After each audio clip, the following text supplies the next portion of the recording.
Hi class, welcome to our coverage of section 3.6 homework. This is the homework from the book that you were working on in class today and yesterday. In this problem set 1 through 5, I'm not sure where the main questions were, but I know we did have some difficulty with 2. A few students asked about this one. Writing a system of equations that has 2 comma 7.5 as its solution. Well, if we think about this on a graph, pretty rough draft of a graph here, we have a point at 2 comma 7.5. Let's say that is that point. They want to know how many different lines, or let's think about how many different lines could potentially go through that point. You could have a line here and a line here. Boom, we have a system of equations that would go through that point. But I could draw another line like this. You could draw another line like that. Someone else could draw a line like this. There's really an infinite number of lines, that would go through that point. Therefore, to solve this problem, we could have a variety of answers. Your main focus here in this one would be to make sure that you are using the basic form of the equation, y equals y1 plus b times x minus x1. I don't want to say this was a trick question. It was really a thought-provoking question. You, me, anyone can use any value we want for b. B really doesn't matter. I could pick my favorite number for the slope. You could pick your favorite number for the slope. As long as we all lock in the point 2 comma 7.5 for our x1 and our y1, you could pick any number that you can dream of for your slope.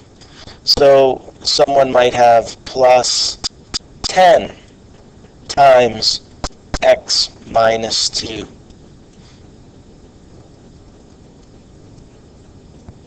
All right, here is one equation that definitely goes through this point. It has a slope 10.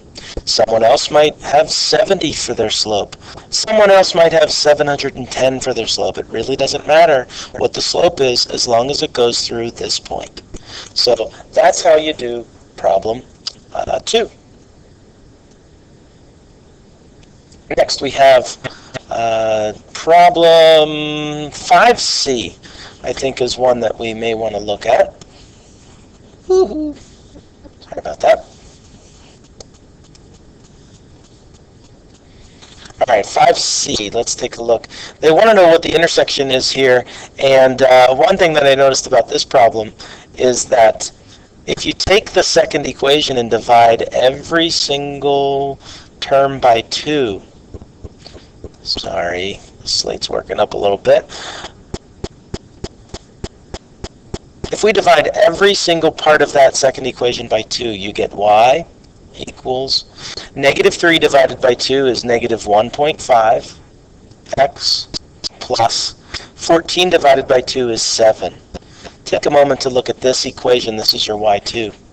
Take a moment to look at this equation. This is your y1. What do you notice? It's the same exact line. This equation would have a y-intercept of 7 and a slope of negative 1.5. This would have a y-intercept of 7 and a slope of negative 1.5. These are the same exact equation, forming the same exact line.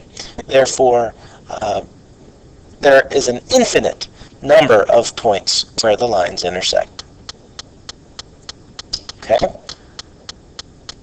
Next, we have problem number 6, which was the problem about the spring, the famous spring problem. They wanted to know when are the springs the same length. What you basically have here is spring number 1, which is a longer spring to begin with, but I believe that it's sort of wound tighter. Let's think of it that way. Spring 2, let's make red, and it's a looser spring, but it's not wound as tightly. The reason that I know that is when spring 2 has a weight on it, it seems to stretch out by a larger amount than spring 1. You can see here, it's going to stretch out at 0.54 for every gram of mass that is added to the end of that spring. In case you're not understanding this problem, there's a weight tied to the end of these springs, and the weight is pulling the springs downward. going to put the same mass weight on each spring and determine which one gets stretched out more. That's controlled by how tightly the springs are wound. So spring 1 is the green one, spring 2 is the red one.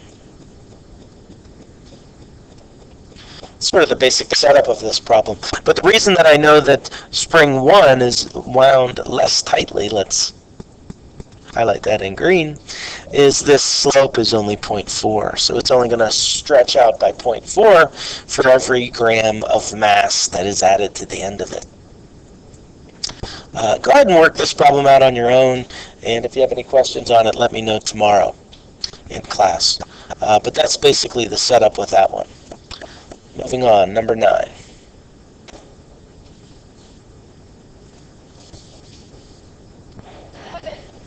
All right, I'm back, and I was going to do 9, but I'm going to do 9 as a separate video. Let's do number 11. Just want to give you some hints for number 11. For 11A, wow, that's still a highlighter. For 11A, they want you to use the perimeter of a rectangle, and remember that the perimeter is equal to 2L plus 2W. That's from your geometry class. The next, and we know that that P is 44.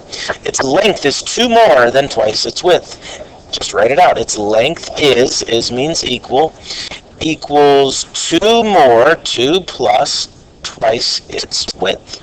So we have 2 equations. We know that in the first equation, P is 44, and we can use substitution. In this problem, substitution will kind of go like this. You're going to say L equals 2 plus 2W. Let's replace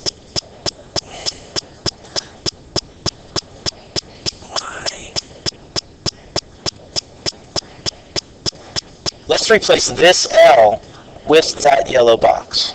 Okay? So you'll make the equation look like this, and then you can solve it. 44 will equal 2. Now, instead of L, let's replace it with the stuff in this yellow box, which is 2 plus 2W.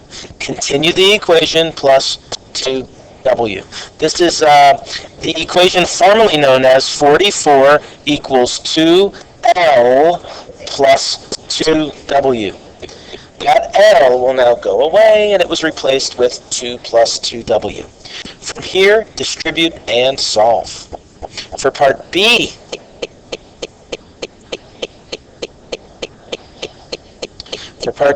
you're going to do the perimeter of the isosceles triangle. The base is 2 centimeters less than the length. Do something similar to what we just did there for 11A.